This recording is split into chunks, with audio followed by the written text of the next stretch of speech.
Saludos y bienvenidos a todos. Welcome to episode 51 of the PGP podcast. Hey, Josh Tabar, proud principal of Memorial Pathway Academy in Garland, ISD, Garland, USA, ready to rock and roll and learn from our team members in the trenches. This is our teacher roundtable number four. But we'll get to our guests just in a little bit. Let's reach out and see how it's going over here in H-Town. Oh, what's going on, Mari? You know, I'm not in H-Town. I am in Canyon Lake, just outside of Austin, San Antonio. It's beautiful. I am here having a girls' retreat because we talk about taking care of ourselves. And so guess what? I'm taking care of myself. I am out here, out in the wilderness, beautiful, and just enjoying myself. So no spiders today. I don't have my... Oh, no. She's freezing. Are you okay? I don't know, Moreno. You froze a little bit. Yeah, you froze a little bit, but I think you're up to shenanigans. I don't know that SEL or self-peace, whatever, Moreno. I saw you cooking some carne asada back there. I know you're having some adult beverages. It's all good. He said on the seventh day, rest. I got it. I feel you. That's good. All right, Dr. Moreno, we have a great panel today, but you know, as we do, I kind of not so much permanently gave up my thoughts of the day with a Chinchilagua moment. But you know what? The whole purpose of this show is to connect everybody, whether you are in Maine or Florida, in Hawaii or Alaska or anywhere in the middle. And we've gone global, Trinidad and Tobago. We've gone to Ghana. We've gone to New Zealand, all these places. It's about connecting individuals together. And it's about making sure that we promote good stuff out there for the classroom. Because it doesn't matter if you're in Illinois, it doesn't matter if you're Tennessee or New Zealand. Best practice is a best practice that someone can take, borrow, and steal and make it their own for the betterment of their kids. If they better their kids, they better their community, they better their country, whatever it might be. So it's our goal to always produce the best thing out there, because you know what? We are in the best profession, the profession that creates all the other professions, education. So today we have this great young man. He just interviewed me on his podcast in mid-May, like towards the end of May. Check it out. But you know what? He has a longevity and he has a beautiful heart. He's a great educator. And we've got Josh Stamper here ready to promote his book.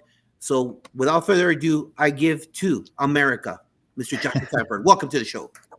Oh my goodness, Josh. It's great to see you, Marie. Thank you so much for having me on this brilliant and beautiful podcast. Go ahead, brother. Talk to the audience. Let them know why you're here. If you don't know about that, let them know about who you are. Obviously, who you are. Let them know about your podcast, because there's tons of guests that you will learn from. Mm-hmm. But most importantly, the Pièces de la Résistance, that awesome book right behind you. Go. All right. Well, I'm Joshua Stamper. I've been an educator for almost 20 years. And of the 20, I was an administrator for almost a decade at the middle school level. So I have done just a ton of different roles as far as teacher, coach, and all the way to administrator. And that's really where the birth of my podcast, which Josh was talking about, Aspire to Lead. I've been going on for almost 8 years, which is incredible. I did not expect to go that long with this podcast, but had the wonderful opportunity to just interview phenomenal leaders around the world. And I'm well beyond 300 episodes. So if anyone's interested in really anything in education, you don't have to be a leader. But I will say everyone that is in education is a leader. You don't have to have the title to understand the content that's on the podcast. But from there, I created my first book, Aspire to Lead. But why I'm here today is The Language of Behavior, just released not too long ago with my co-author. She's amazing, Charlie Peck. And the book is all about really what people are struggling with right now, which is student discipline, and just looking at traditional models, a lot of data at the beginning as to why we need to start shifting our mindset, but then also shifting our practices.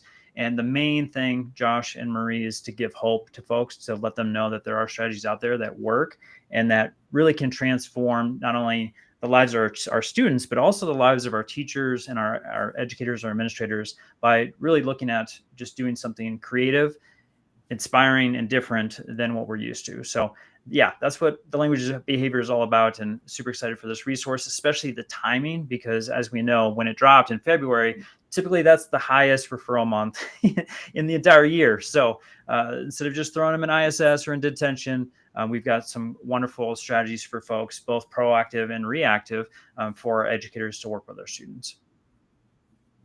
What does the cover look like? I want to see it. Here, it's right there. Language of behavior.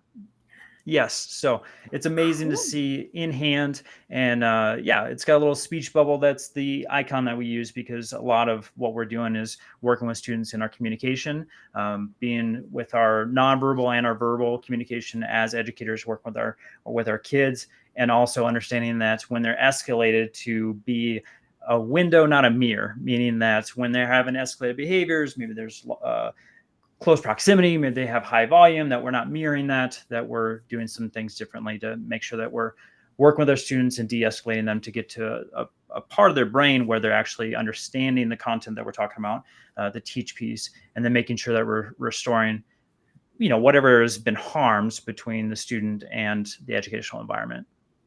So someone in Iowa just said, "What? I need that book. How can they purchase it?"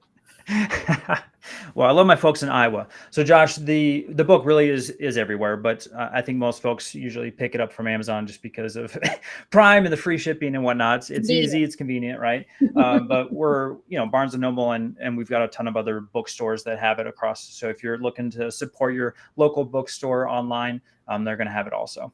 And if they want to reach out to Josh and Charlie and say, "Hey, you know what? There's an administrator out there, has that Title I money. They want to bring you into the campus and start off the school year with PD about discipline." How can they get a hold of you and Charlie? Of course, if you go to joshstamper.com and it's /language of behavior, that's going to lead them to not only the podcast, but then also ways to contact us, follow us on social media, and then also services that we provide both to individuals, but then also to school districts.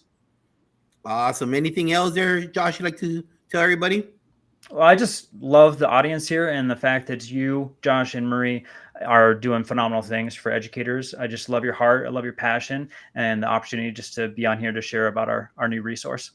Thank you. And for sure, we'll bring you back. We're booking for July, so you could come back with Charlie and just really break down this book, because I think it's a crucial part. It's crucial that we address the topic that you're talking about in regards to classroom discipline. So we value what you're bringing to the table. All educators out there, whether it be from superintendents all the way to the instructional aides, they need this kind of information, hands-on information from people that have walked the walk and talked the talk and do everything within writing. So thank you very much for being here, Joshua. Appreciate it. It's my pleasure. Appreciate you both. God bless you. Thank you, Joshua. Bye-bye. Oh, and if I didn't say it, that guy does logos and web designs also. Hey, I plug. Hey, you know what? Hey, Aspire Media. Let's go. Right there, Aspire Media. So you need a logo, you need a web design or whatever, reach out to this cat right here. He'll take care of you, all right? I appreciate it. Thanks, Josh. So if you want to be part of the show, want to be part of the guest, please reach out to either Marty or myself. Everyone is a valuable part of the show. Please, thank you for being here. The most important part, and every podcaster will tell you this, or every show will tell you this, the algorithm is the most important part. I can guarantee you that I have not received $1 million from YouTube because we only have 100 people. Yeah, you got your $1 million. I didn't get $1 million because we're not here for money. We're here to learn from each other. I know Ryan Reed, he has like $2 million because he already has 200 episodes.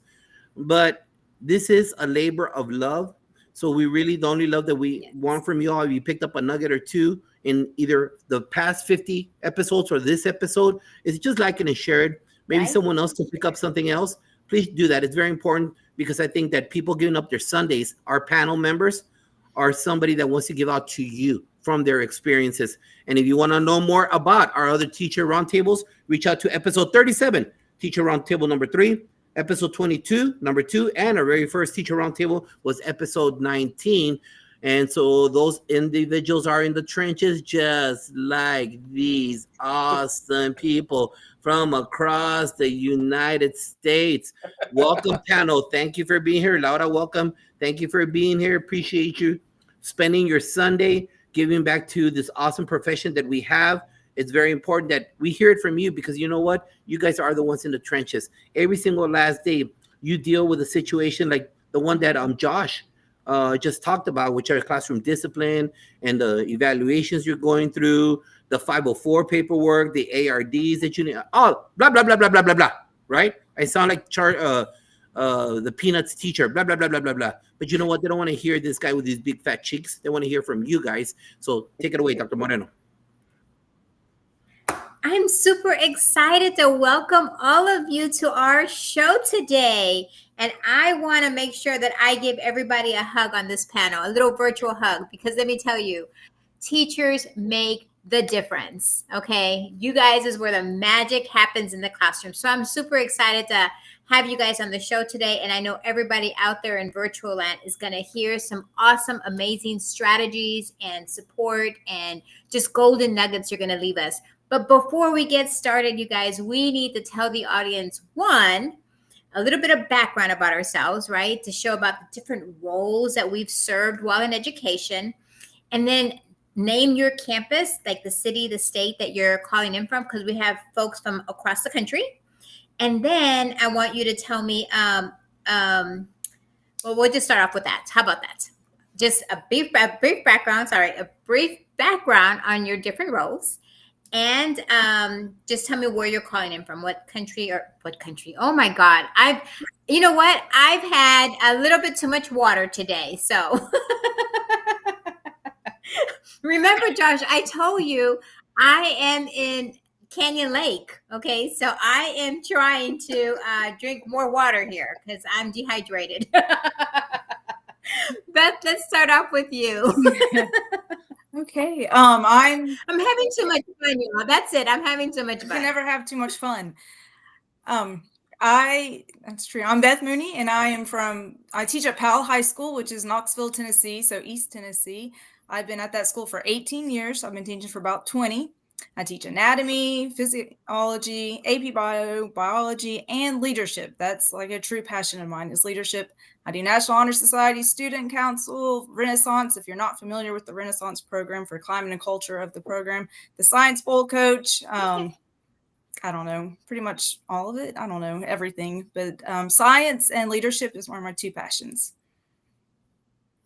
Oh my God, anatomy and physiology. I remember when I was an assistant principal, I was in a classroom, I was observing the teacher, and that's just a phenomenal class. That is awesome I was pre-med, so it's my passion. It's my passion.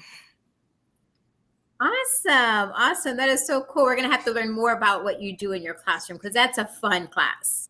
How about you, Ryan? Well, thank you for having me on here, both you, Maria and Josh here. I'm Ryan Reed. I am currently the robotics and technology teacher out of Harvard CUSD 50. Funny story I'll probably bring up about that too, about USD 50 about from 21 years ago. But I am currently there, a middle school teacher. I've been doing this for about 15 years. So I'm celebrating 15 years. I've been everything from an instructional coach to a CTE teacher to advisor and so forth. And in the fall, I will be heading over to DeKalb 428, which is my mother's alma mater, where I will officially be the new career and opportunities CTE teacher over at the high school too, which also is, if people know DeKalb and Sycamore, because I graduated from Sycamore High School. I was a longtime resident from there. I will be the guy at DeKalb. Sycamore will have to wear a double shirt, split it in black, with yellow on one side, orange on the other. Will say a teacher divided. So there, that is me. And as most people know me as the Pixel Classroom teacher, my own podcast. And I got Kirby right here for it, which I will be doing episode 200, actually right after this podcast is over here too. And as you said, Josh, yes, I have so many. This is the only thing I was able to buy with my sponsorship. So all I got was this lousy X-Wing t-shirt. That's what I'm wearing today. So there you go. First shirt I ever got sponsored for. Awesome. Oh my God. We're going to have to hear more about this robotics class and all about everything that you're doing. And it's just going to be so much fun. I know. How about you, Laura? Hello. Thanks for having me. This is fun. So yeah, I'm Laura. I'm from Iowa. I'm in Northeast Iowa. If you've ever been there, you are more than welcome to stop by. We have a thing called Iowa Nice, and you will feel it when you are here. So I'm actually a 21st century learning specialist for our Iowa area education agencies. So I do think of me kind of like a coach, but like statewide. So I'm always on the road, always in different classrooms. My big thing is, I have a couple big things, but I support this digital opportunity board that teachers can go and find projects that are in partnership with area businesses to try to sort of level up learning in the classroom, and different work-based learning types of activities to kind of get kids connected and kind of bridge that opportunity gap. So I'm super passionate about that. But where I've found my niche is supporting agile education. So giving teachers tools and strategies to implement projects in the classroom using industry standard project management. And so I actually wrote a book. It came out a year ago on it. It's really pink, called The Improvement Game. And it's all about, finding your passion, authentic learning experiences, and then how do you actually operationalize that? So that's kind of my niche, I guess. Laura, talk about some large nuggets Oh, you're going to yes. share with us, because that is so cool. I can't tell you how often I hear the fact that we don't support our kids as far as bridging them to career choices, right? And so this is phenomenal. Thank you so much for joining us today, because I want to hear more about your work around exactly what you do, especially kind of helping the entire state. Sure. So we're going to tune into what you're going to say just shortly, momentarily, but we're going to find out a little bit about Letty in Illinois. Hello, everybody. Hola, hola. Buenas tardes. Mi nombre es Letty. Oh, Everybody bilingual. who's here is nice to see everybody. Thank you guys so much for having me on. It is a pleasure to be here. I am, as Mari stated, outside of the Chicagoland area in the western suburbs. I have lived in this area my whole life, and I actually started teaching in the school district that I was at as a student. So I worked in that school district for 10 years as a first grade bilingual teacher, and I learned an extensive amount of things, and my career grew in so many ways. And then I had a family, got married, and took a little bit of time off. And then the remaining 6 years have been a mix of ESL teacher, reading intervention, and then I also worked in the community center in our town, and I taught computer classes for adults and Spanish classes for students in collaboration with the University of Guadalajara. So I really enjoy making connections and creating those opportunities for our students to make the tie to their culture and develop their language and their find themselves reflected in all of the things that they do. So that is the bulk of my career. Currently, I serve as a ESL teacher in Addison School District 4. It is my second year there, and I have learned a lot and made an extensive amount of connections with the educators I work with. And I've developed different summer programs for our students, and it's a pleasure to be a part of that community as well. So thanks for having me here. Letty, oh my God. Thank you so much for sharing such a long history of what you've been doing. And I love the fact that we have folks doing ESL, we have folks doing robotics, anatomy, and then we have a 21st century coach that we're going to learn more about her journey, right? So I'm super excited that we have folks from Tennessee, Iowa, and Illinois in the house, Josh. Oh my God. Good panel, sir. Snaps to And you. just like on a side note, a big shout out to Dodd McKeever-Jeeber, our #1 PR person for the Fantastic Four. If you all do not know, this is the bookend of 4 shows. It starts off every Saturday with Coach Hurt at 10 o'clock on Facebook Live, 10:30 with Shika and Tammy, the 2 doctors with a real academy. Principal Cafele, he's in the house. Jefe, you're in the house at 10:55, who just did a great job with Doc Jackson from here in Texas. I forgot what district he's in. And us, we are the bookend. So thank you, Jefe, for being here. Appreciate you. And a big shout out to Stacy L. Joy. Don't worry about the Fantastic Four. You keep on working on that national board renewal certification that you're getting. So thank you very much for everyone for being here. So let's get into that. And you know what? I'll take a big side. I know Ryan because I'm a weirdo in the morning and I listen to podcasts, and he's one of the ones that I listen to. But just so you all know, and since a lot of educators, our classroom facilitators will be listening to this, obviously because of the panel, I just reached out to these 3 ladies on social media. I just shot. And they're like, who is this? Like, oh no, I'm not a weirdo. Trust me. I'm not a weird, and that's okay. I get those too on LinkedIn. I know they thought that at first. I know. That's fine. That's okay. That's okay. But that happens on LinkedIn. When I accept somebody, I get like a whole barrage, and I understand that. My point behind that, before I go into our next question, is this: just know that the power of social media can connect educators from all over the country, and we could learn from each other. And we have right here the science field, we have bilingual, we have 21st century robotics, we have everything right there, and it's all because we're able to connect using this. And this is not just a negative tool, and people in our field, it's sad to say, point it out to be a negative tool, but it's not. It's a positive tool to where I just reached out to somebody, and over the span of a week and a half, I have this panel right here. So just think about that. Keep that in the back of your mind. The cell phone and social media, it's not a taboo thing if you use it for good. It all depends on what you press on. The second you press on something that's negative and toxic, that's your algorithm, and you're gonna start getting all those. On my school X, on my Facebook, I have nothing political, nothing, because I don't touch it. My algorithm is not there, and people say, well, recently I've received it and I'm getting all this stuff. No, that's lies. Trust me, I'm on social media every day, literally every day. I've got 6 accounts plus my TikTok and YouTube. So I'm telling you right now, I have nothing political on my personal one. Josh's one, I do, because I press on that stuff. That's where I go, and it's private. But you can only go into toxicity if you choose to play. And if you play with pigs, it's only the pig that likes that. So don't play with pigs. Let me get off my platform here. Let me get off my soapbox right here. Hey guys, the whole thing about being an educator, we need to know what inspired you. So please tell the audience who or what inspired you to go lead the future of this beautiful country, Ryan.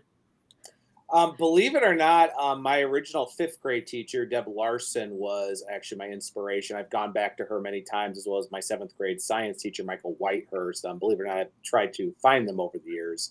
But they, one thing about Miss Larson was she was a reading specialist, as someone who had a lot of reading issues until about 1st grade, and Reading Rainbow. So shout out to LeVar Burton out there if he's listening to this. Helped me reading, but she really worked on reading expertise. She did a lot of gamification, a lot of areas too. So I've really used a lot of her stuff. Same thing with my science teacher. He was always a jokester. He was also the basketball coach and a few other things. So I've always used his humor in the classroom. And much like we would laugh or roll our eyes, I definitely see my students now doing that kind of little piece and everything as well. But they were my inspirations for education. So beautiful. Thank you for sharing that. And there's so many educators that have that pick that up. Thank you very much for sharing, Raina. Letty, what about you? You know what, Josh? I have to mirror exactly what Ryan said. I would have to say that my biggest inspiration, and continues to be somebody that I reach out to, would be Brian Knox. He was not only my 3rd grade teacher, but he ended up being the first principal I worked for in the start of my career. I actually started as a teacher's aide in the classroom. And before the year ended, he was the one that approached me and said, I need you to go back and I need you to get your transitional bilingual teaching license. Because then I was a career changer, and he was the one that saw something in me that I didn't see in myself. And I am here now because of him.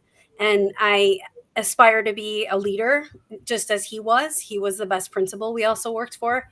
And then he ended up leaving that to be the director of curriculum. And he did an amazing job there as well. I left the district once he transitioned to that. So I really didn't get the fruit of that labor, but he definitely left his mark on me within the classroom and as a principal. And when I step into an administrative role, I aspire to be just like Brian Knox.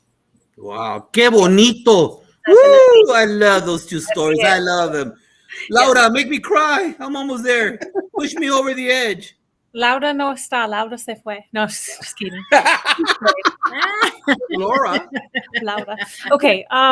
So yeah, I don't know. There's so many amazing educators that I want to throw out all their names, and I think that they, definitely contributed to my journey. But the ones that really stick out, and this is apples don't fall far from trees. I think we know this, what you're exposed to in your environment, that is parts of who you become. And so I'm very lucky and privileged that both my parents were in education. And so my dad was a school principal. He was definitely a people person and just very extroverted and like brought people in and really focused on joy. And so I think I got that from him, and he's inspired me in that way. And then my mother, who was a teacher actually into like physics and all the like science, math teacher, definitely a gold type personality, highly organized. And she went on and she got her administration as well, but she was a teacher first. And they definitely, I mean, I don't think they pushed me into education. I definitely tried not to. I studied abroad. I tried to become something else, but I called my mom up one day and I'm like, yep, I think I'm a teacher. I got a job at a private bilingual school in Costa Rica. And so the rest is history and set me on my trajectory. So I definitely blame my parents. I love it. I love it. Mama y papa. Thank you. Beth. Okay, mine's a little bit different because I was pre-med, but also I'm a nerd and I love school. So I love all of my teachers. Like I had like K through 12, I had Miss Manning, 7th grade, who we teach in the same district. So I got to see her and talk to her, and she called me Little Beth. And I was like, yes. My anatomy teacher, Miss Como, was amazing. But I worked in a lab for 4 years after I graduated college, and then I found my way back to teaching, and I love it. And I think just being a nerd and loving learning and being school is what pushed me to be a teacher and sharing that passion. That's so awesome. And just keep that in the back of your mind out there, guys. You never know how influential you are. Even with a kid that might not be on your roster, but they see you every day doing some act of kindness, you will connect. They will connect with you. And that's the kind of inspiration that we need, especially right now in the fourth quarter. That last report card, it's kind of rough. Especially in some schools. It's kind of rough. So we need to make sure that we keep on spreading that kindness. Dr. Moreno. Oh my God. That was a common theme between all of y'all. It was teachers, your teachers. And so that just tells, and I hope that reminds everybody out there in virtual land, right, that what you plant, what you plant in your classrooms, right, it's going to grow up and they're going to remember them. You're going to remember your teachers, right? And your teachers are the ones who are going to inspire you to do great things, whether they become teachers or to become the engineers or the anatomy and physiology or the nurse, because those are the stories that you bring to your classroom. So thank you again, teachers. I'm telling you guys, I'm super excited about this panel today. But before we get any further into our questions, we have to peel this onion just a little bit further, right? I want to know, and I want people to know a little bit about your experience. How were you as a high school student? And I know, Laura, that just sounds like, let me tell you one thing, y'all. I was one of those kids that lived in the principal's office. Okay, I lived there. I was always I guess I was bored in class. I don't know.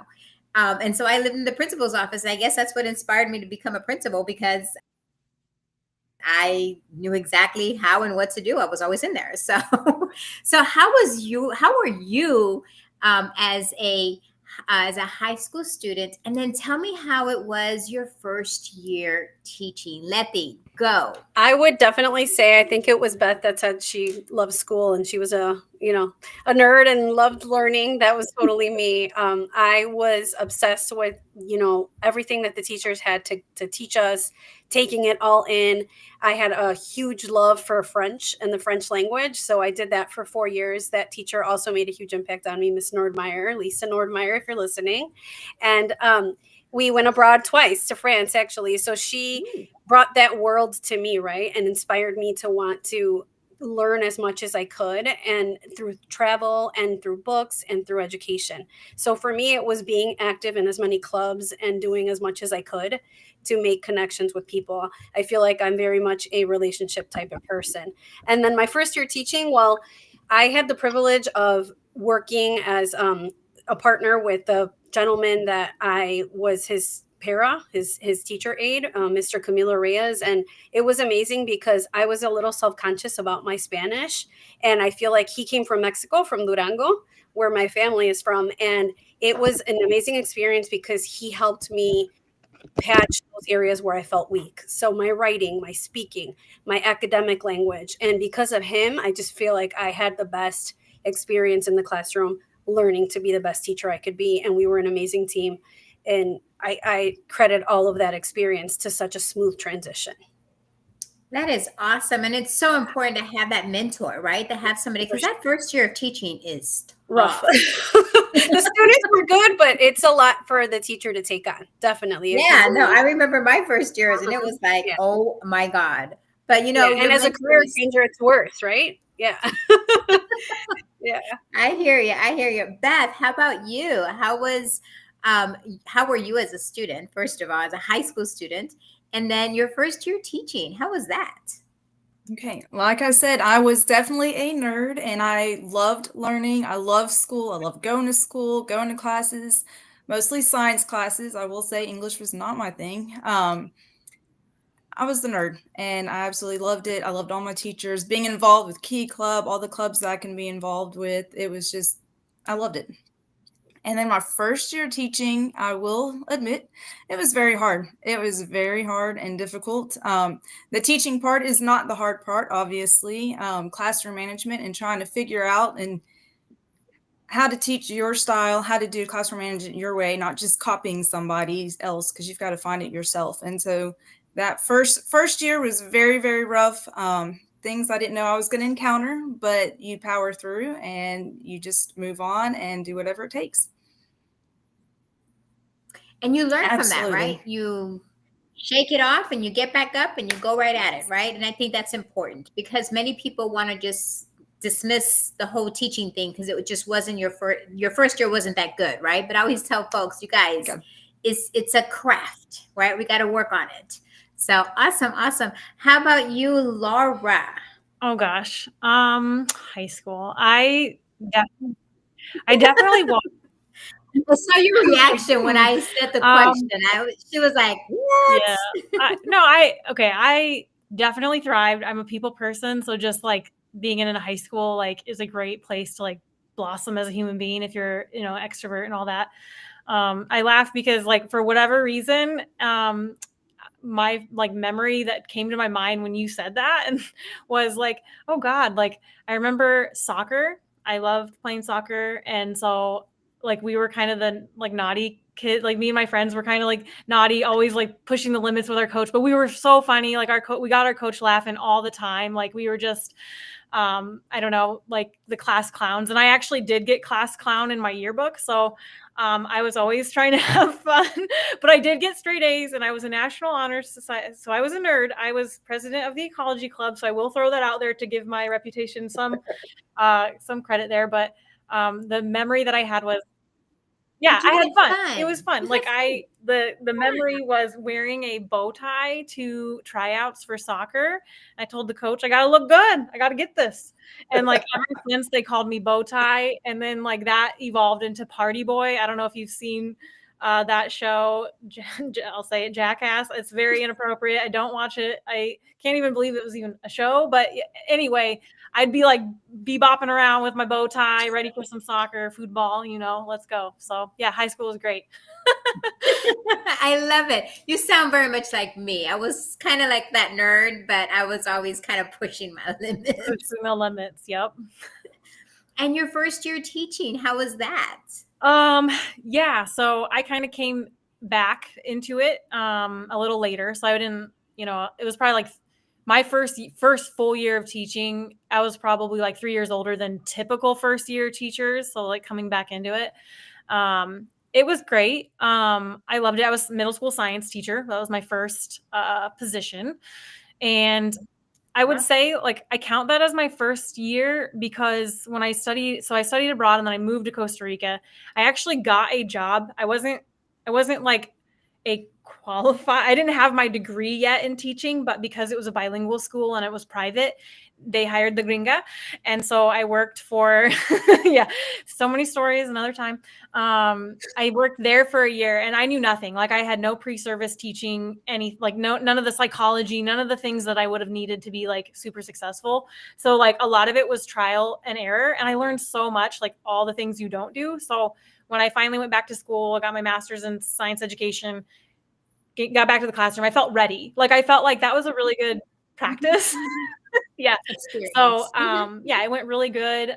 They say that takes 3 years to really take ownership, and I think that's true. Like I was just flying by year 3. So, Awesome, and it's true. They always say the first you got to get through the first 3 years, and then after that, now you can say, you know what, I can start my teaching. So awesome, awesome. Thank you so much. Last but not least, Ryan. Well, I was I, always I left the best I, for last because this is going to be a Oh, story right yes. here. Everybody says Ryan's a talker. In fact, I was voted the most talkative in my class of 1996, almost 30 years ago. That's how long it was since but I was always hardworking. I was constantly always working. Some classes I struggled, some I thrived in. I was involved with a lot of people. I was in basketball. I was in a lot of clubs too, and I had my own group of friends, but I was always known to show up in other ones over the years as the 4 years went on. So I was very involved. Everybody knew who I was. Teachers all knew who I was for the good reason. I was rarely ever in the office. Not that I didn't get into a fight here or there over circumstances or, and a few other things. But I was very involved. I really liked the entertainment part of my stuff. I was involved with the choir towards my senior year. I was in the shows. I really loved the theater stage, which I still do community to do now. But I was always considered hard work, and I was the one who was always working on his classes, trying to perfect his papers, his speeches, really struggled at math very, very largely. Gotten better. Yeah, that was me in high school. I was always the hard worker, and I was always seen around town doing stuff, and I was always reading comics or trying to find a way to bring pop culture into my work and stuff. So it wasn't very shocking if there was a Star Trek reference, a Star Wars comic reference, or even some cartoon nobody had seen in about 20 years. So there was always that. My teachers actually always liked it because I always had an original perspective of things. And your first year teaching, sir, how was that? Well, that's a little bit more like Laura's story here too, because when I came into it, because I was a career changer, I was actually an instructional coach before those were actually a thing as a tech facilitator at a private school. So I was here and there. I kind of worked on Genius Hour stuff. It wasn't until a few years later when I was at Jackson Charter in Rockford, Illinois, where I actually was a middle school STEAM teacher in Richmond there. And I was also the tech director. So coworker said, Brian doesn't wear one hat, he wears every hat. And I really worked on that. I definitely like Laura really with classroom management. I had kids from all over the place, some very high performing, some very low performing. I think Joseph Sloan, who was my instructional coach, and Valerie Black, who was my aide. I don't think I would have survived without Valerie. She probably doesn't know, and I've said it to her many times when I do talk to her, that if it wasn't for you, I don't think so. But by the time I went to Stillman Valley to Meridian 223, and after a couple years, I really kind of nailed down a lot of things. Classroom management for me is always reinvented. I've learned the students change, the culture change, and post-COVID, that's really changed with things too. So I've always had one of my dedications this year when I went to Harvard was that I was going to be more patient with students and really work on the classroom management. And I say about 95% of the time I kept that goal happening. So. Awesome. That is so cool. And thank you guys. It's so important for us to learn kind of our story, our background, because when we work with so many children, sometimes we have to understand, hey, we were that kid, right? We were that kid one time. So how do we adapt? How do we kind of help this child move on and be successful? Because I remember I was that kid too. And so, yeah, having our own stories kind of help people out there in the audience know where we came from in the past. So awesome, Josh. And like I said, that's a very good part about this show is that it's very organic, and I value you guys. Some people feel comfortable, some don't about skeletons, but you know what? It doesn't matter whether back in the caveman time when I went to school in the 80s or up until today in the new era of digital downloads and not 8-track tapes. You know what? Kids will smell a phony. It doesn't matter. Yes. Kids smell a phony real quick. And if you're not able to open up, and you have some of those team members out there. You have some of those team members that are phonies. I'll say it. You guys don't have to say it. I don't care. I'll say it. And they put up this front that I will never, my private life is my private life, and they don't need to know, blah, blah. Hey, let me tell you, you ain't connecting with that kid, especially that kid that lives on a 15-second attention span. But if you connect with them, they'll do more than that for you. They'll walk on fire for you. So thank you very much, guys, for opening up and, saying a little bit of who you are. And like I said, this is a very organic show. And we don't fake the funk, as Principal Cafela says. So, let's get into the whole topic of the trenches. Feel comfortable with this question, and I'll start off with you, Letty. There's two major sources of support for our team members in the classroom. One is obviously your campus administration, and number two are your central office support personnel. We're from different states, and we all call them different things, but they're the same thing. We all have different alphabet soup. Illinois, Iowa, Nebraska, Texas, we all have the same darn thing, but we just call it differently. So I'm going to just keep it to, I'm a simple caveman terms. What do you want, or what would you expect? Obviously, you could speak globally from your experiences panel or your individual, whatever you feel comfortable with. But I know that you have that, you hear the chatter, you know what you see and you live every day. So what are you looking, what does a classroom facilitator need from campus administration, number one, and number two, from those at central office? I just call central office everybody in the ivory tower that comes and supports us, whether it be instruction, financial, because maybe they're the ones with the purse, the strings, you know what I mean?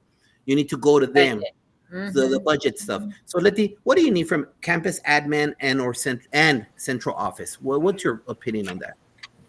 Thanks, Josh. I definitely feel like we need as much support as possible. I think your immediate leadership within your building would definitely say visibility and connections. Just as you stated, I feel like kids can weed out when you're genuine and when you're not, and also when you're there and when you're not. So that also speaks volumes. So I think those 2 points would be it in terms of building level leadership.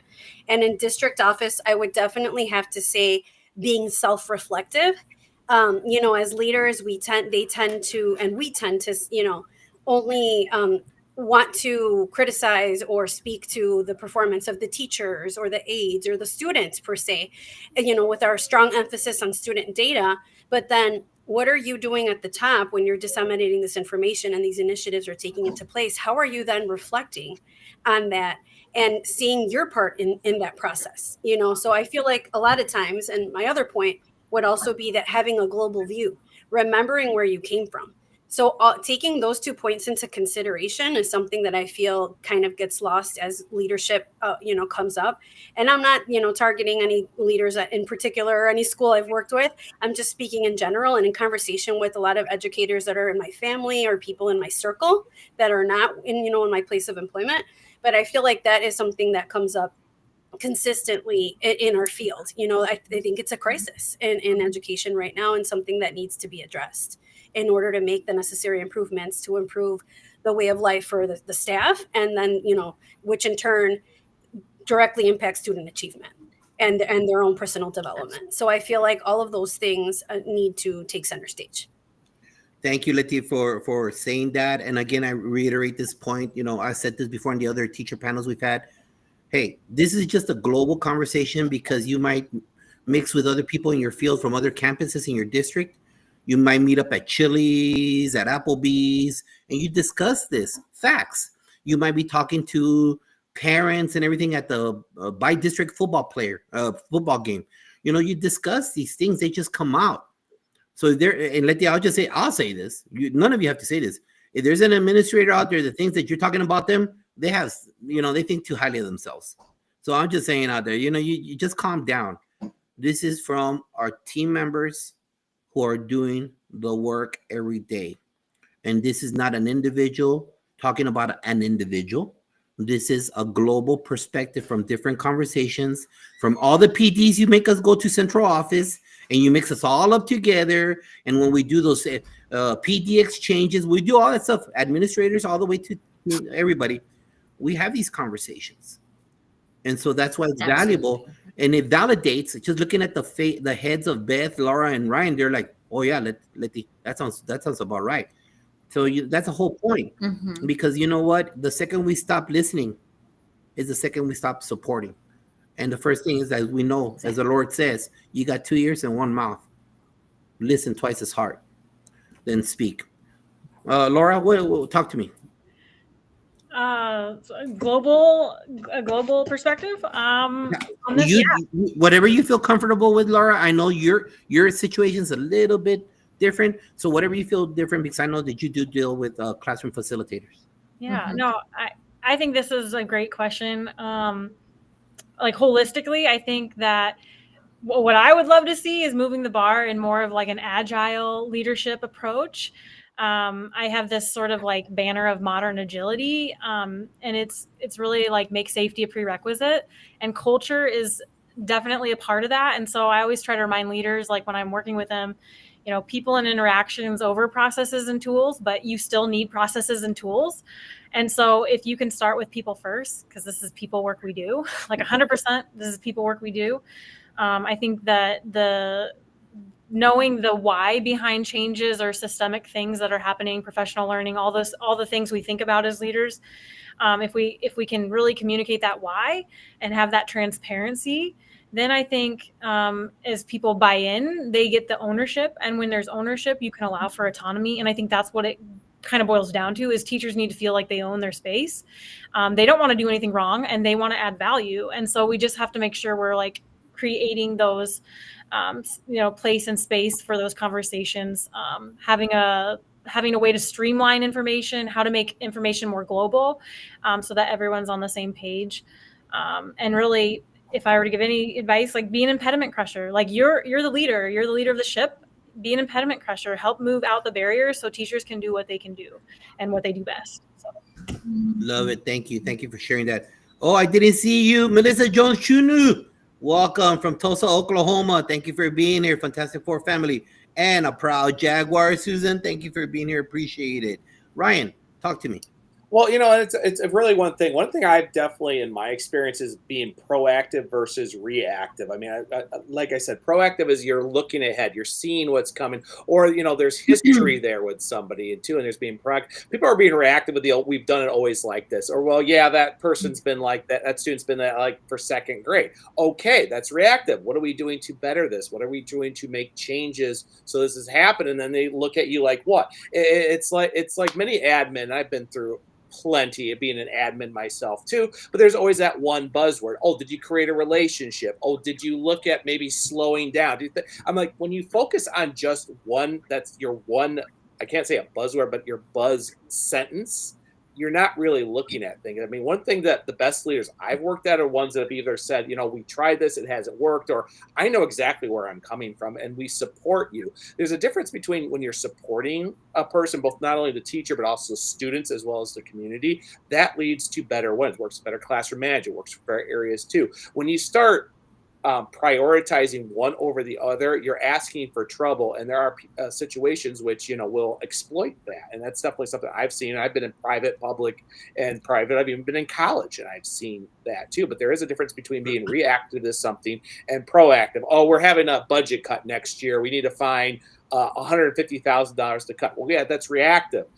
3 years ago, you saw, you know, this teacher needed to go here. We needed this person. This one's retiring, but we decided, hey, it was better to keep the retirement teacher here 3-4 years instead of trying to find one. Or maybe there was somebody in the district that was interested in that had it. Maybe they needed their certificate, and you didn't worry about it. And then all of a sudden, here it is years later. It's like, well, now we need 3 positions open, but we got to take away 2 because we're in a budget deficit. But that could have been handled 3 years ago. As my an old supervisor of mine said, you know, what are the 3 things you can't control? You can't control when the sun comes up and when the sun comes down. You can't control, you know, local community shifts or politics. Another thing is you can choose how you react to something versus how you react to something. So, you know, it's got that little pieces on that. And as someone who's been there and been in good and bad and left and right, it's just what's happened. It's, you know, proactive versus reactive. Stop being reactive, be proactive. Look ahead.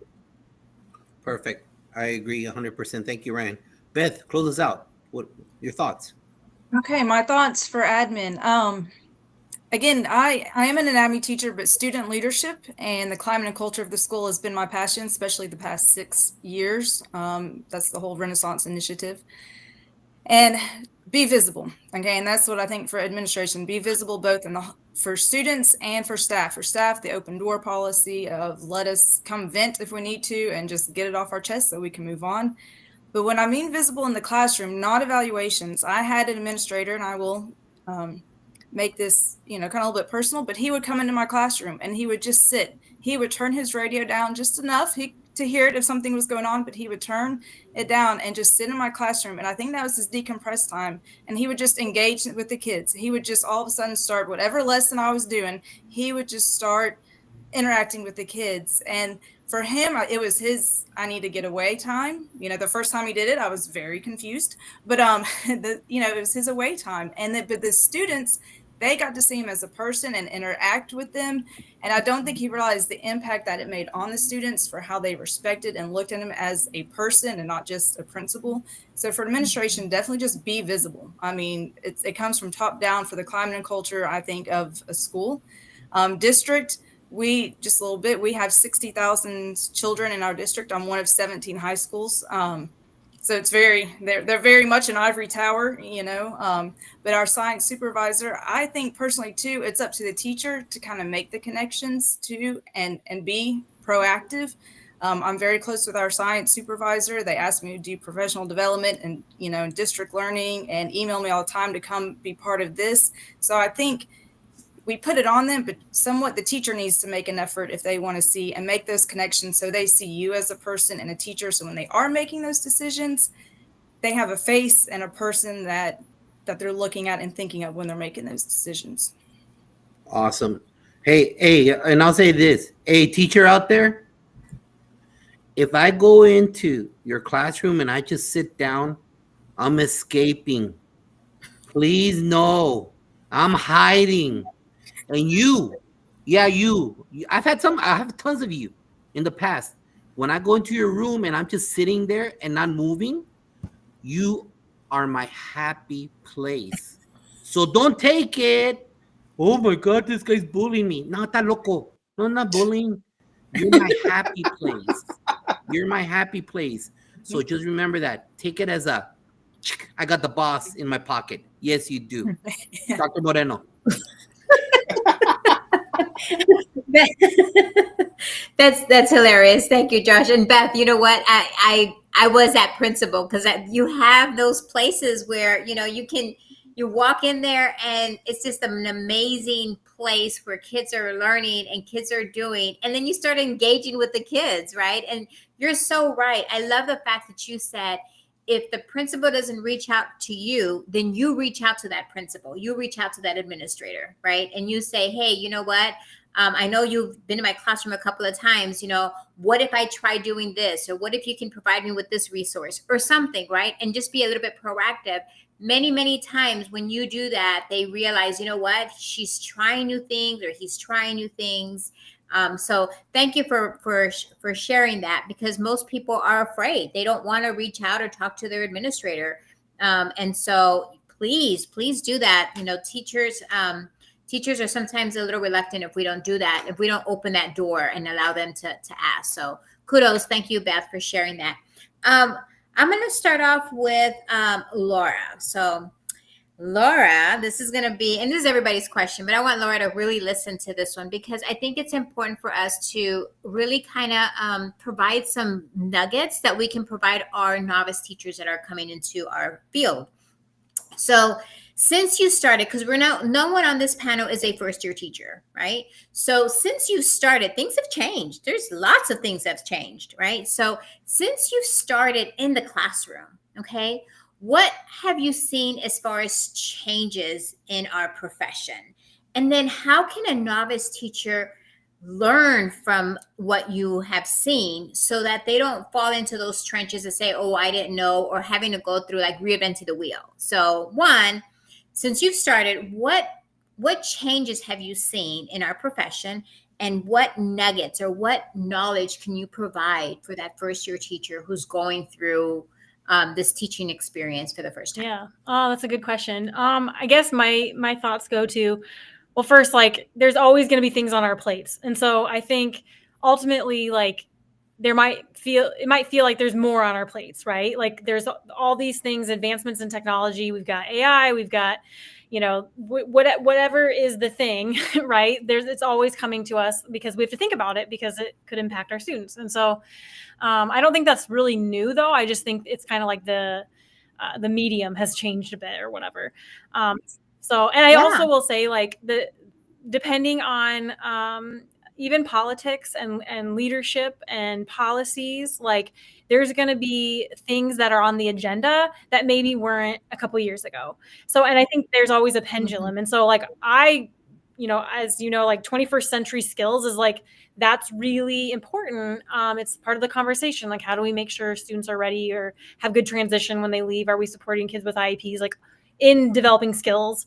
And so I would say that's a big one right now. And that's maybe that's changed a bit because we've moved from like rote memorization, sit and get, where we're trying to think of teachers as more of guides on the side, mentors, impediment crushers to help students learn in engaging formats. And so I guess if I were to give some advice to, teachers today, I think understanding that there's a lot of like, think of it like your classroom is an operating system and there's all sorts of applications that you could put into it. And so you need a strategy to help manage that. And so that's where I really love agile education because it makes learning really visible. It helps grow and develop student autonomy and student agency. So helping them become the decision makers. So for just an example, because that sounds really like out there, like what does that mean, Laura? The one that I was going to ask, please provide us an example. Yeah, so this is like a low key version, but this is like my little tiny Scrum board. Scrum is a project management framework, an agile project management framework, and it's super simple. You can call it a Kanban board or a task board, but it's as simple as to do, doing, and done. And this helps teachers see who's doing what and if they're stuck on anything. So that visibility of like, where are we at in the learning process? I would say that is like the number one tool that teachers adopt because it's super simple. You can have a global one, like what are we all working on? You can have personalized Scrum boards for individuals. So you can help put the tasks on their board that are custom for that student. And then the other one that I really love that they use in industry is the daily stand-up. You can call it a check-in, but it's 3 questions. What did I do yesterday? What am I working on today?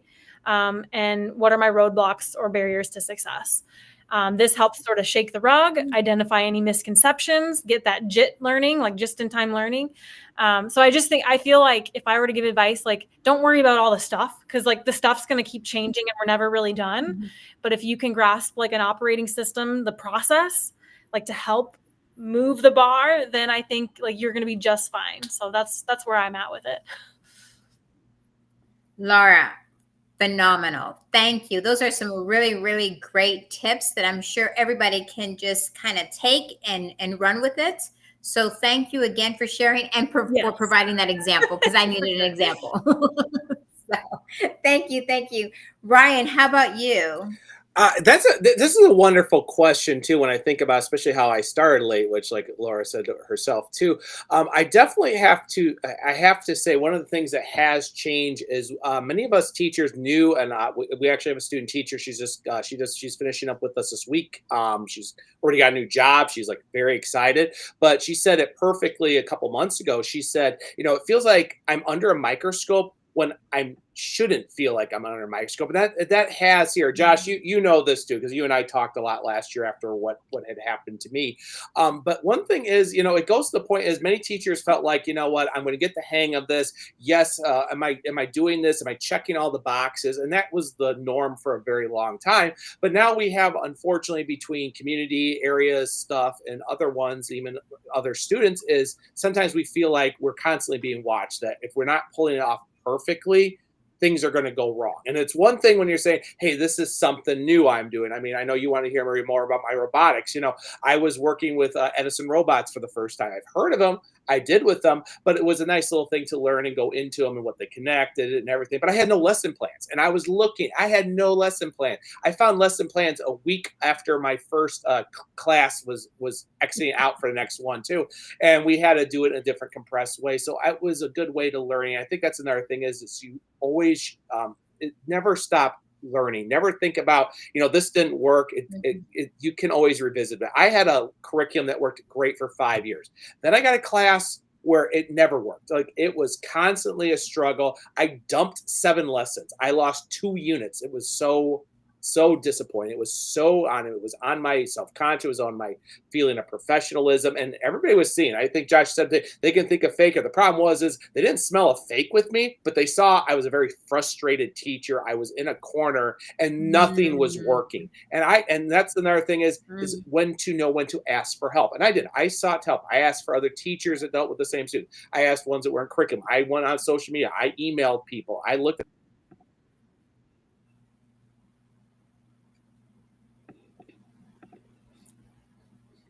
I think he got frozen. Oh, those darn gremlins. Very much frozen. Damn it. Okay. Well, we're going to have to come back to Ryan if he doesn't unfreeze in 5 seconds. 2, 3, 4, 5. Okay. We'll come back to Ryan as soon as he realizes he's frozen. How about you, Beth? Do you remember the question? Yes, changes and then nuggets for new.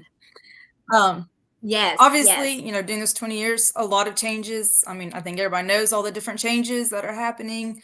It's all kind of the same also. Changes and with different words to it, different titles to things. But to me, I think the nuggets is just one, adaptability, being adaptable, embracing technology, different teaching strategies. But bottom line is to lead with love and gratitude. I think that's just the most important thing as any new teacher. Just keep that starting your day with love and gratitude and the students. And if you focus on that and that passion, then the other stuff will happen. And be adaptable because there is changes, and just know that it's going to be changing, and it's ever changing, and you're ever learning, and you're ever adapting. And that's just something you got to do. And that's also what's kind of fun about it. It's never dull. That's an understatement. I know. Especially with AI. AI is a huge thing right now. I'm right? loving it. People are scared. I'm loving it. See, I'm loving it. I'm on an academic integrity thing about AI, and it's great and exciting. The gremlins are attacking us. Where is everybody going? Technology gremlins. They're all disappearing. We I love think- technology. I think her here. computer was I having don't too know much what fun happened. also at that carne asada. I'm just saying. Hey, I heard all of it. I don't know what happened. It just kind of froze for a second, but I'm back on. But yeah. Thank you so much, Beth, for sharing. And I have Lepi, who's next. Yeah, Dr. Moreno. So I basically piggyback a lot of the comments that have already been made. I would definitely say that the learning never ends. And if you think it does, you're wrong. You're in the wrong field because it's pivotal to, lead by example and to consistently be seeking out, whether it's books, social media, your own peers in your building level or in your district, going to professional developments, any opportunity you have to learn, I think you have to seize it, because as we have already stated, the pendulum swings often. And if we're not, tapping into that and making the best use of the resources we have to be the best that we can be, then what are we doing? And then piggybacking off of that, I'm a big proponent, Beth, also of the lead with love. That's something that I carry myself with and that I do in my building. And as a matter of fact, I got my yoga certification as well as my SELF, so social emotional learning facilitator. I completed the hours last summer with an organization called Breathe for Change, which does social emotional learning and yoga tailored to educators and our own well-being. So for me, tapping into my love for yoga and then going out to seek this learning so that I can implement it in the school was huge. And I can tell you that I did a summer program last year attended by 70 students, and it was an overwhelming success for 2 weeks. We're bringing it back this summer for 3. So I'm really looking forward to seeing the students flourish in that and the staff. And then I did run a club for a wellness club during the school year, and also attended by about 25 students consistently for 18 weeks. So knowing that the learners we're teaching right now are very different to the students that I started teaching, and the student that I was, and, that constant connection, that internet, the being on all the time, like those, we didn't have technology at our fingertips like they do now. It brings to mind that book, The Anxious Generation, right? So their brains are just completely rewired which in turn impacts their social emotional development as well as their academics. So taking all those things into consideration so that we can do what's best to meet their needs, I think is what it is for the students and for that novice teacher. Like, you're constantly going to have to stay on it. Absolutely. I mean, if you've been teaching for, 14, 15, 16 years and you're still teaching the way you taught back then, I mean, oh my God, like where are we? Right? Because I'm telling you, our kids don't learn that way anymore. Right? I mean, you have 2-year-olds with this in their hands, right? 2-year-olds. And so we can't be teaching the way we taught back then. For me to be back in the classroom right now, I have to do a lot of learning because there's so much more today than there was when I taught back then. So, and the only way to do it is, again, social media, growing your PLN, right? Going to conferences and learning from each other, because I'm telling you, I learned the best strategies from other teachers. Yep. Agree. Because teachers are what makes it happen, right? And I was like, wow, that is so cool. And then you tweak it to make it your own. Right. And so thank you so much for sharing, you guys. I learned so much just with that one question. So let's give, this next question could last 7 hours and we don't want that. It's Sunday.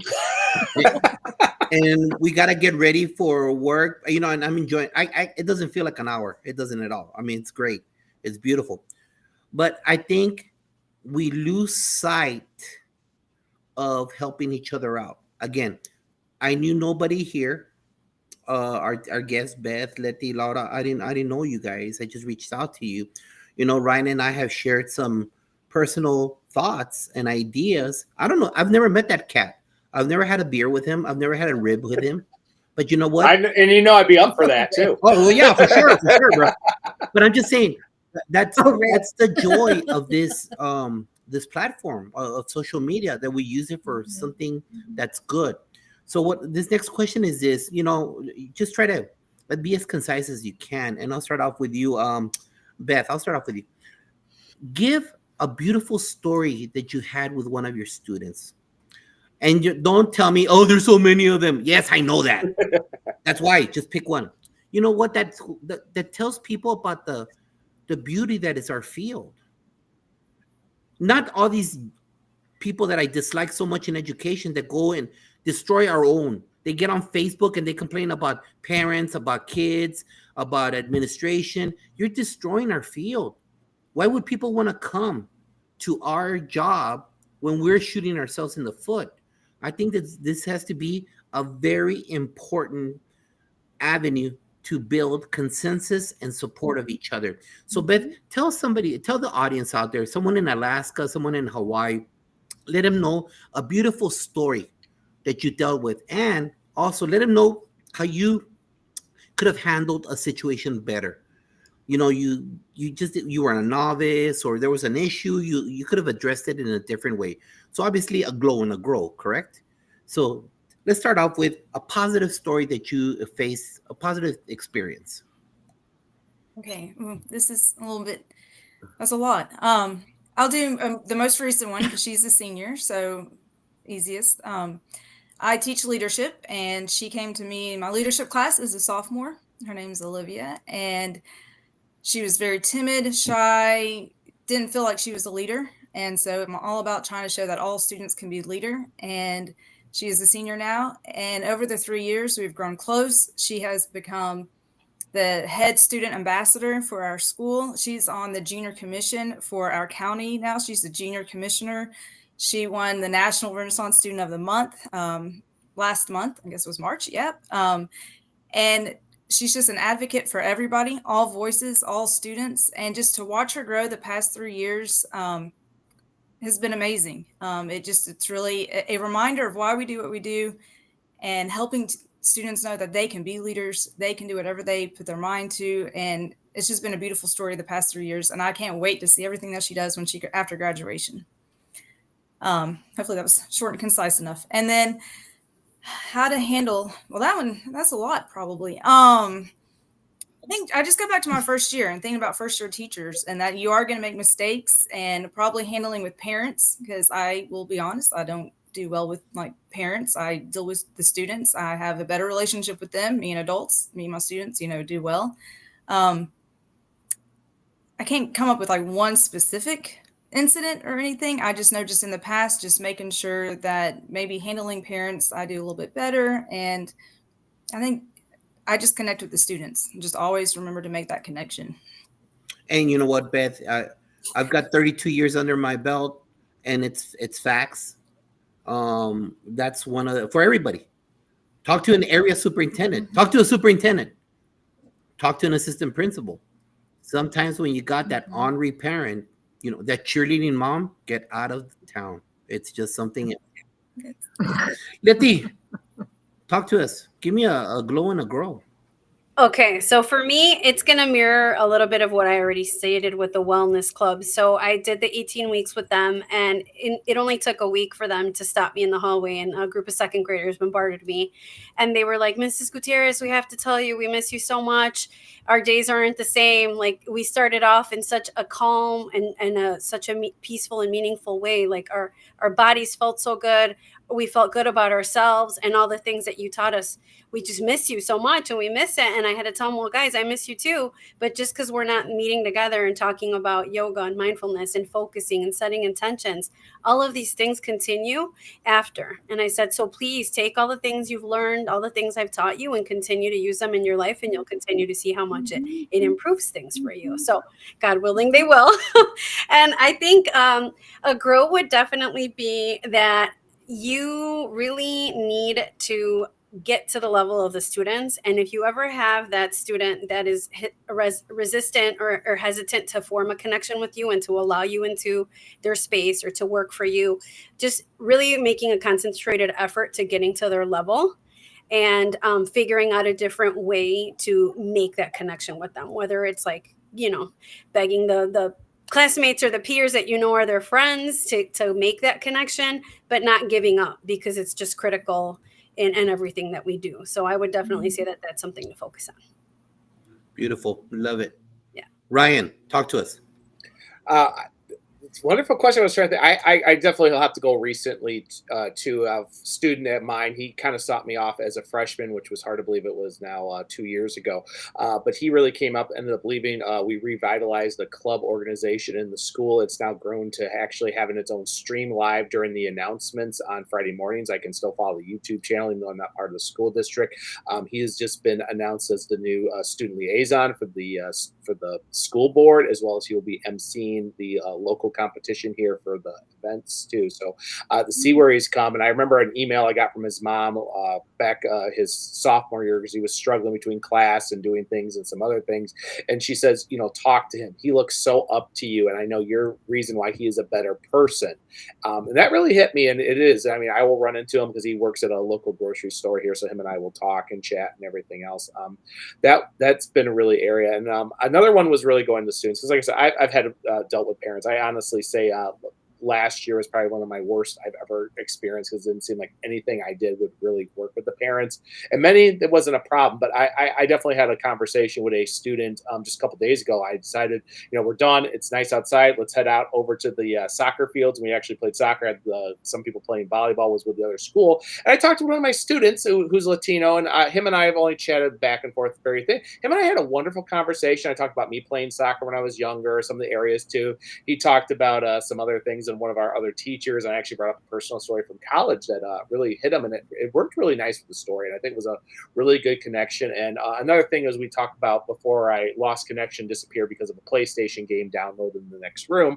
What had happened was I had a student, and I've had problems with them the whole semester. And I actually went to my coworker, who's my instructional coach, and she has a much better relationship with them. And she was actually able to talk to him, get into that mind space. And I saw a difference as a result. So it's like, when I'm not here, it's doing, as they say, know your partners, know your coworkers, know your friends, know who are not your friends, and know who are people that can put, as they put the olive branch out to students, because in the long run, that's what's really going to help you in the long too. So it's definitely a grow. I think about reconnecting, because last couple of years I felt like I had lost a lot of connections with people. That was very hard for me to ask for help or to reach out to other coworkers.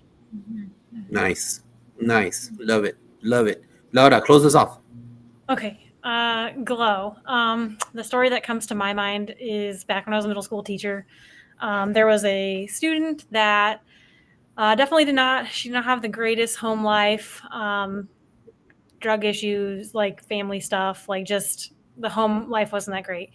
I this is a glow because I feel like the kids always like came and talked to me. Like I felt like I was someone they could feel safe with, confide in, come to my room during lunchtime, come before school starts to come talk to me. And I remember she came in, it was her birthday. And so like I did her hair and I was just talking to her, and I ended up bringing her some clothes because some of her stuff like just like smelled like cat urine and like just not a great home life. So like I always felt really good about just being a person that cared. Like it had nothing to do with school. I didn't care about science. Like it was just about human connection and like, helping with basic needs and just care. And so that was a glow. And I think that was probably where I glowed the most, was being a support.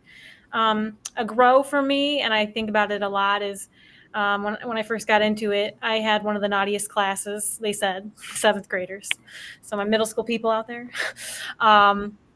there were some naughty boys, and like everyone said how naughty they were and to watch out. And basically they were already pegged to be going to the alternative high school. Like they were just like, there was no hope. Right. And like, I did try, like, I was like, bring it on. Like I can help. And I'll be the kid whisperer. Like, let's do this. Like I had that mindset.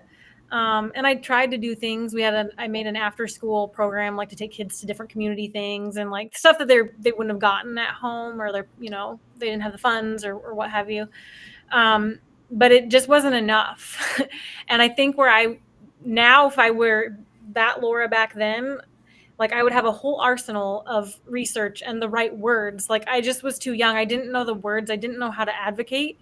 Like how do we put into place horizontal structures? So it's not like we know, like it's the definition of insanity. We keep doing the same thing over and over again and expecting different results. And so like the grow for me would be to advocate more. Like if we know this is a problem, we know these kids are trajectory is to alternative ed, and like why are we not all in on this? Like it can't just be one person. Like we need the system. So anyway, I know it's not an overnight fix, but I feel like that's what I would have grown on, like to advocate more. These are great ideas and concepts for our team members that are either in the future, alt certs, or people in the classroom right now. Because sometimes, we've gone to PDs, right? And we learn something, but we forget about it. Mm-hmm. We need that aha moment again to trigger that dendrite. And I really dug this. I really enjoyed this, and this is probably a refresher for a lot of our team members, especially in the fourth quarter. Dr. Moreno. Yep, absolutely. All of you guys are dedicated teachers that have a passion for teaching. So I know this question is gonna say, because I know you guys think about this. So I'm going to start off with Ryan. Ryan, what troubles you at night about our field of education?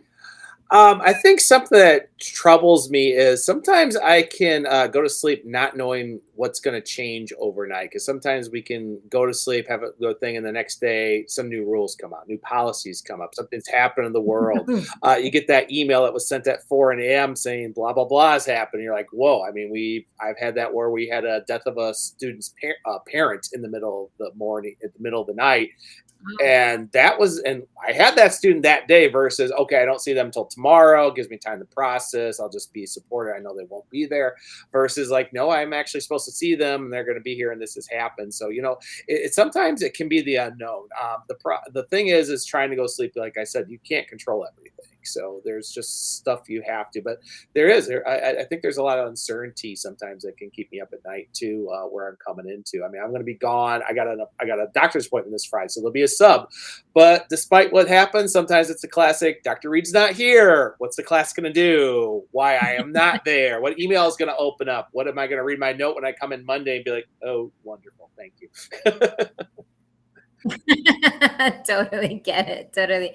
Beth, how about you? What troubles you at night about our field and the future of education? Honestly, I think it's just the number of people not going into education and the lack, of teachers. And I think that is kind of scary of like, who are we giving this to? Who's going to be coming in our footsteps? And why is there such a stigma around it? And why are people not going into this as a profession? And how can we encourage kids that this is an amazing job and it's an important job? And that's kind of my worry. Yeah, absolutely. I think we've had that show before. We're talking to superintendents and principals about, how are they filling in the fact that there's a teacher shortage, right? And people are not going into education anymore. So absolutely. Yeah, it worries, I think, a lot of us. How about you, Laura? What worries you at night regarding our field and the future of education? Well, in Iowa, I feel like I can speak for my state. No. I just feel like we are undercutting public ed in every corner. And even like with what Beth said, like high quality teachers, like I feel like we are downplaying the profession, or we're making it, I hate saying it like this, but like yes, we need teachers, and yes, we should make alternative pathways to become teachers. And I'm not downplaying that, but I just feel like we still want high standards, and we still want, high quality educators in the field. But yeah, I think funding is a big thing. We want, if, so many kids rely as school as a community hub, but if they're underfunded and they can't meet their needs, like we're going to have more challenges. And so I don't know. I just feel like let's go to the root cause analysis for like a lot of our problems, and like, let's do something about it. But cutting the funding or not giving schools enough dollars each year is not going to be part of the solution. You get what you pay for, and there's no other way around it. So I think you said it. You said it very well. Absolutely. Letty, round us off. I would definitely have to say that I agree with Laura and Ryan. I think that it's a lot of things that are uncontrollable, right? Like the weight of all the changes that are currently going on in our world and in our profession. But not just that, at the speed that it's going, right? The rate, lightning speed ahead, how we've already mentioned the AI, the devices, all of these things, the political, panorama that's at stake, and all of these things that they carry. And it just leads me to feel like, are we truly doing enough? But at the same time, like, how do you make the time, or how do you get the resources? Like you said, Laura, with funding and staffing being an issue, how can we tackle all of these things to ensure that we're setting them up to be successful and to lead the best life when we're no longer around? That just worries me to no end. And I try not to show up with positivity and pour what we can into them. Mm-hmm. But, it's just really unfair how much everything has changed. Yeah. And thank you so much for sharing. And you're absolutely right. Those are things that are real issues, and we need to tackle them. Right. And so hopefully there's policymakers out there and governors and everybody who can actually make these policies listen to our teachers and listen to what we're saying as far as, we got to go to the root cause. We got to be able to provide our teachers and our school administrators and our districts the funding that they need, right? So that we can do a better job. Josh. So we're going to take a quick commercial break. If you have not liked and shared this yet, like it and share it. If you're listening to this next Wednesday or next month, like it and share it, please. Commercial break, because I get $10 million for doing this. Right, Ryan? We get 10 million, right? Right? Podcasters get all money, right? That's why we get all this tons of money. That's what funds my perler beads for my There classes, you go. bro. Hey, I just want to tell you is that I love this man. All right, I'm safe in my masculinity to say that. This guy is a great author. Superintendent Glenn Robbins has 2 great books right here, Stoics and Leadership. If you are a leader and you need that 4th quarter book, right there, Stoics in the Chaos. And there is a very dark side to education. The field does put obstacles for you. Trust me. You're told you cannot do this. You're told you cannot apply for this. That's a dark side of our field. And he opens up that dark side. There's not a lot of books like this, so I highly recommend that. If you want to go into the chair, make sure that you read this. And he ties it into music, how this artist was told they would never do anything, but look at them now. Kevin Curtis, if you're an educator that's having discipline issues like some of us talked about today and all the other shows we've had, Kevin Curtis tells you how to do 1, 2, 3, ABC, both for the campus level, classroom level, district level, on how to do strategies that are within the norms of today's kids. We know that it's not the paddle kids anymore. It is the kids of making sure that we coach them along into it. And if you need some inspiration, 23 educators, grow your why. There's this one guy that wrote a chapter in there, right there, chapter 23, about the great things that are happening at Memorial Pathway Academy. So check this out, inspirational stories by teachers for teachers and other educators. And we're going to round off our last 2 questions, and they're real quick questions before we get into the échale ganas. And those are the only questions I gave you guys. So right now, real quick, all right? Give one strategy, just one, that you use in your classroom for classroom discipline. Just one. And if you say, we'll all use the same one, or that's fine. But some people might need that refresher of the dendrite. Some people might say, oh, I never used that before. Some people say, duh.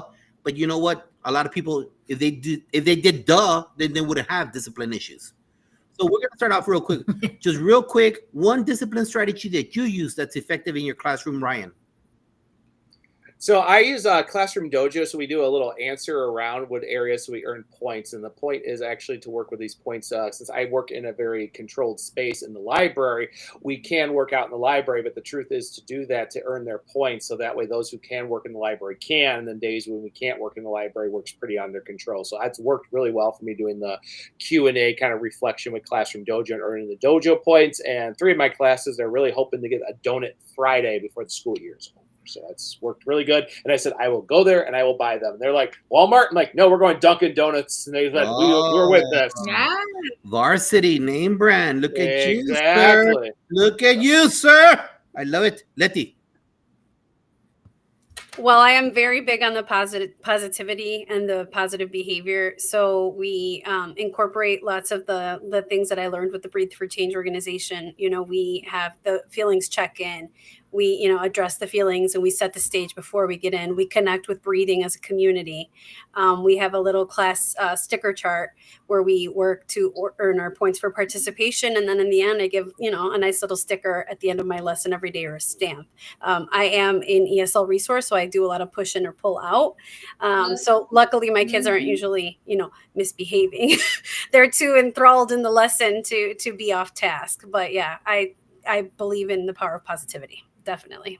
Love it. Stickers rule the world. Hey, high school teacher, listen to me. You guys don't have to say this, all right? Hey, high school teacher, get over yourself. If you say, that's too elementary, get out of town. You should see. Stickers. Hey, Stickers work. When teachers get like stickers and cards, they act the same way. So stop it. Hey, senior year AP teacher or senior year IB teacher, get over yourself. The stickers and the pencils and the lollipops work because we all like that sweet gesture. Just heads up on that. Beth? Besides just bottom line, just getting to know them is pretty much, that's my classroom management tool. Like that's what I do. And a lot of people don't know how to do that. Facts, Beth. I don't have any tricks or Perfect. like that. I mean candy, you know. Always. Jolly Ranchers work. Starburst are like Starburster. Starburst. Just walk around and, you know, give them a little Starburst if they're doing. Yeah, I can't buy Takis all the time. So you know. No. Facts. Laura. Red hands, red fingers. Oh my gosh. I'm kind of the mindset of everyone on the call, like preemptive, like what can we do to mitigate any of these problematic behaviors and challenges. So I'm, as I said before, like I'm a process person. So I really like agile tools and strategies. And so a couple I'll throw out is having a definition of success right out front, like so people have clarity around that and there's transparency. I use a tool called Definition of Ready. So each lesson or activity or what have you, like it's very clear, like what does ready look like? So like really having those conversations. I'm big into culture and team building. I don't think it's something you do at the beginning of the year. I think you have to do it all like embedded throughout the year and constantly go back to it to tend to the culture. The rapport, absolutely, Beth. Like just get to know your people. I think that helps. And then in an agile sort of environment, there's this process called a retrospective. And so in education, we often review the quality of the work, like have a review, like a test or an assessment. So some sort of review of the artifact. But in an agile environment, you also incorporate a retrospective, which is about the learner. So like the processes the learner engaged in. So having that time box to look back and say, ooh, what went well about that process? Or, ooh, how did we work as a teammate? And like having them have the conversation of like, yeah, I didn't really work really well when, Susie did all the work and didn't tell us, or like basically giving them a chance to have that built-in improvement process is really that retrospective. So those are the things I kind of implore to try to mitigate some of those things. But at the end of the day, if kids act out, you got to do what you got to do. And you just have to be real honest and straightforward. They say, be the iron fist with the velvet glove, like tell them what's what, like that's not appropriate or not. And then choose your battles. Like if it's something that you can be like, yeah, we're going to keep this train going. We'll come back. We'll have a private conversation. I think that's always good to do, to have that open, honest one-on-one. So those are my tricks, I guess.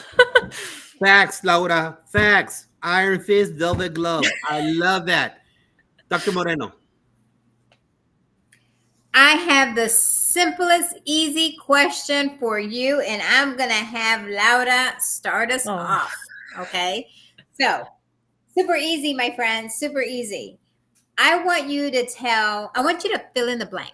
See, it's super easy. Okay. It's a fill in the blank question. Okay, I'm vibing. I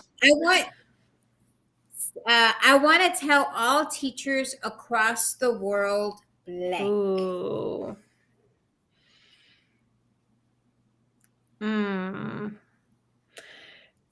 Why not now? Why not you? I love that. Laura, look at you. Awesome. Okay, Beth, let's see what you got. I want to tell all the teachers across the world what? Get to have fun. Get to have fun. Love it. Love it. Love it. You have to have fun. You have to. Letty, how about you? I want to tell other teachers across the world blank. Juntos podemos más. Together we can accomplish more. Oh, and you said it bilingual. I love Power it. of the I love community it. will always be. Awesome. Thank you, Ryan. Let's do it. Across the world blank. Never stop a student from creating. Look at you. I love that. Can you hold that up one more time? Let me see that. Is that something one of your kids created or you created or what happened? What is that? It's a USB drive with a device, it's an R2D2, and it's a 3D. Oh, that is so It's 3D printed. Nice. Super nice. Thank you. Thank you for sharing, guys. And this was wonderful. I know Josh is going to give the échale ganas, but before we goes over that, what is ganas? Josh, what is it? I don't know. I think Letty knows. If that young lady was sent to Costa Rica, I know she knows. Yeah. I don't know about Ryan knowing. Beth probably knows, but here we go. Hey, guys, let me tell you one thing. Ganas is a spiritual word. It's not a word in the dictionary. If you are from Bolivia, Argentina, Honduras, Puerto Rico, Cuba, Mexico, no importa donde, it doesn't matter where. We all use the same term. And there is no equate. There is no equate. Oh, it's grit. No, it's not grit. It doesn't equate because this is a word that's stated through generations upon generations. A grandma will yell at her godchild, échale ganas, mija, whatever she's doing. The mom will kiss her son getting off the car and will say, échale ganas, mijo. It's about love. It's a connection. It's a generational word. There is no equate. And that's how I want you to answer these questions. It's a lightning round. If you use two sentences, I'm going to stop you. I'm going to go, Pac-Man sound. No. The only one you're allowed to talk a lot is number 2. So I make sure you have number 2 ready, right there. I gave you the answer. It's the questions a while ago, but it's all lightning round. And remember, panel, once we're done at the end, stay on the call. We're not don't log off. So here we go. We are gonna start off with Beth. Quiero que tú le eches ganas. I want you to put in ganas to these answers. Here we go. Give advice to a new teacher. Lead with love and gratitude. Be epic, not ordinary. Love it. Read a note, an email, a text from a teacher or student that inspired you. Okay, this was in the newspaper a second ago. Abby Race fell in love with science in high school. If you ask her, that's all thanks to her teacher, Beth Mooney. Now Race is following in Mooney's footsteps as a teacher herself and hopes to inspire a passion for science in a new generation of high schoolers. Eso, así me gusta. I love it. Send some flowers to a current educator that inspires you. Yeah, to Robin Jarman and Taylor North, they're my people. My people keep me, my tribe. Beautiful. Who should people follow? One person people should follow on social media. Dr. Frank Reneski, of course. Yeah, Awesome. he's a wildcat. That guy right there. Yes, One song that embodies your spirit. Whatever it takes. What is your favorite quote? Be who you are and say what you feel, because those who mind don't matter and those who matter don't mind. Dr. Love Seuss. it. What's your favorite cheat food or sweet? Snickers and Coke. What is your favorite TV show or book? I do book. I'm going to do a shameless plug, but it's our book, Igniting Students' Passions, Empowering Lifelong Leaders, because my daughter wrote a chapter, and because of that, we grew a lot closer, so it means a lot. Love the plug. Plug it again right now when we're done. And how can people reach out and get a hold of you, Beth? Social media is moonpie_Mooney or Igniting Students' Passions. And LinkedIn is Beth Mooney. Let him show the cover of the book again. I can do that.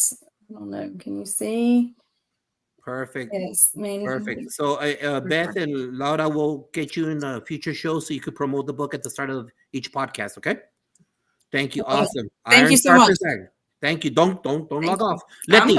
Thank you. Vámonos, Leti. Échale ganas, Leti. Échale ganas. Vámonos, Mr. Tober. Adelante. Give advice to a new teacher. I would definitely say teach and lead by example.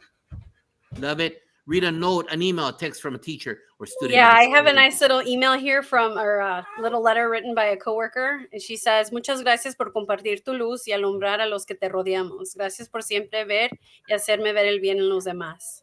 So my coworker said, thank you so much for sharing the light and lighting all of us up that surround you. Thank you for always making me see the good in the rest of us. So lift you up. Sandra Kenner.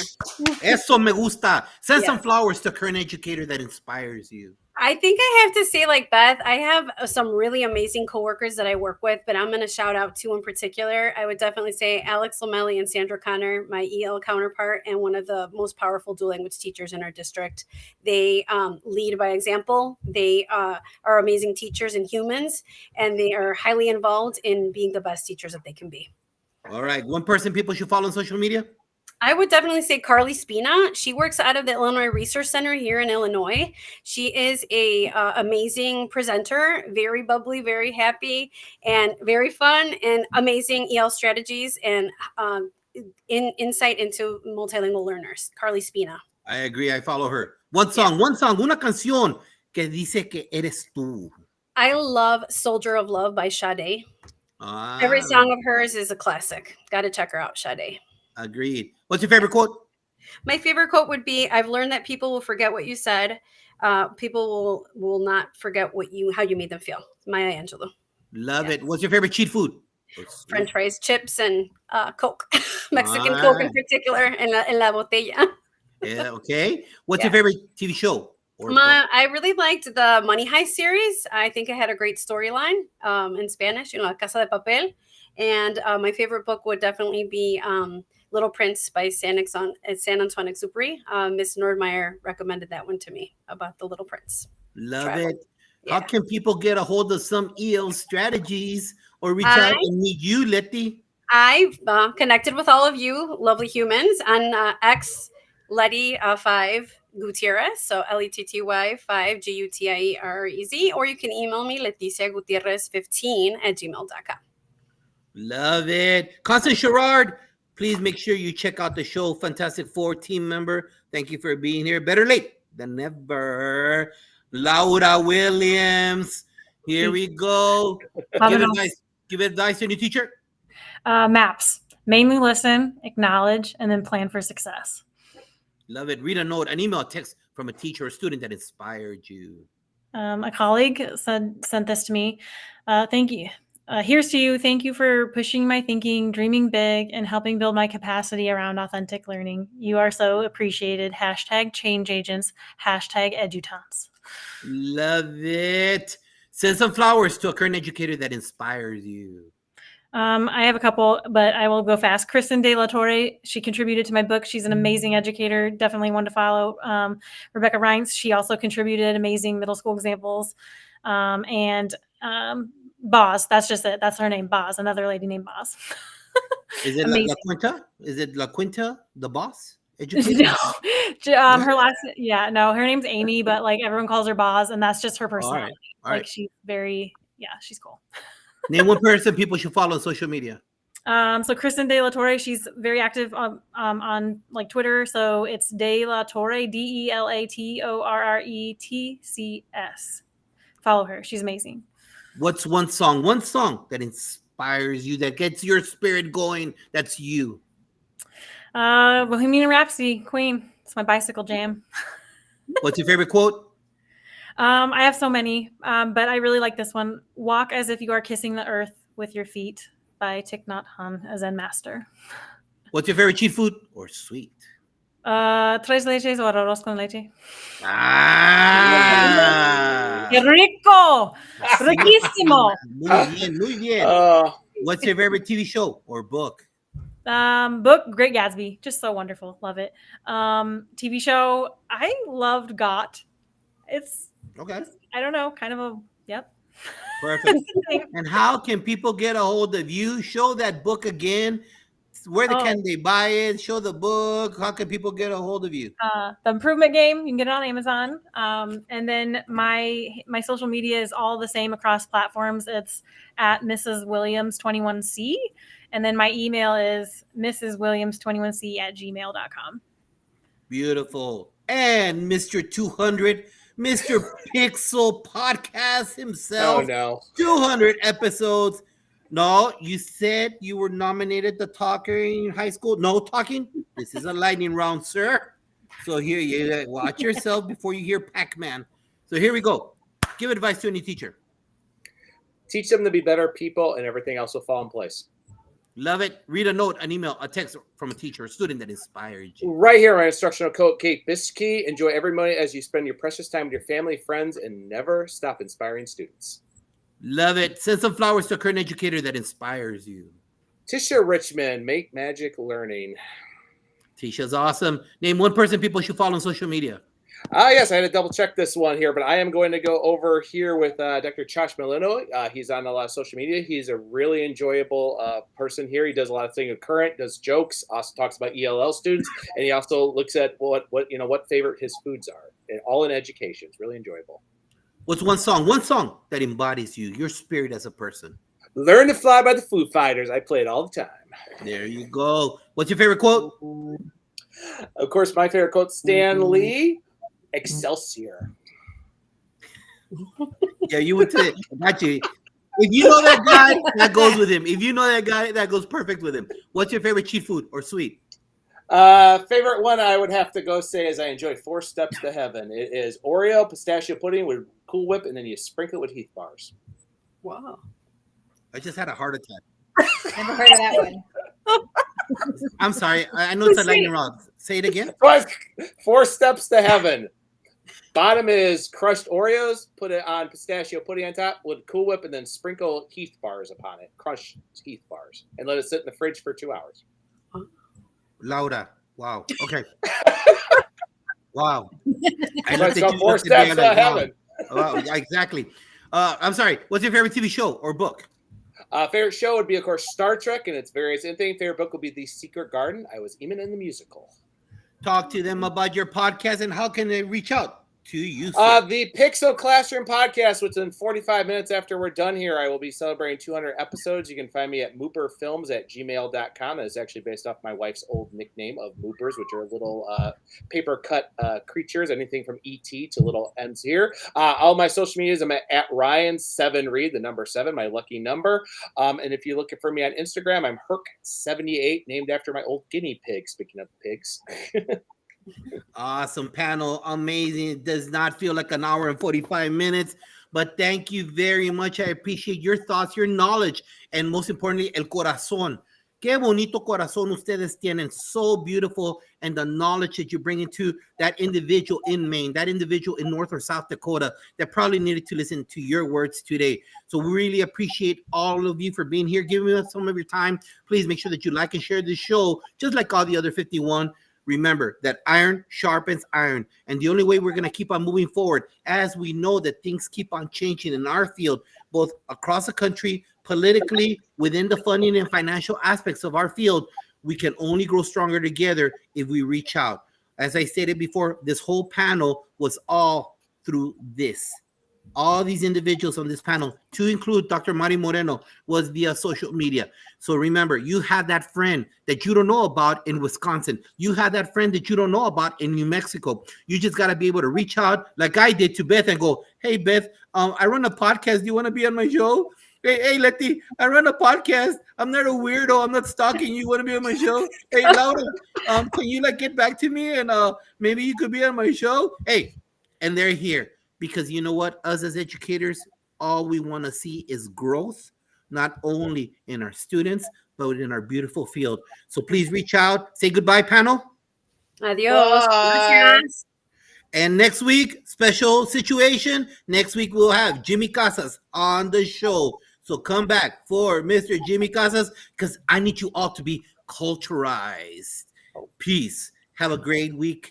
I know that you will conquer in the fourth quarter. Adios. Yes. Bye.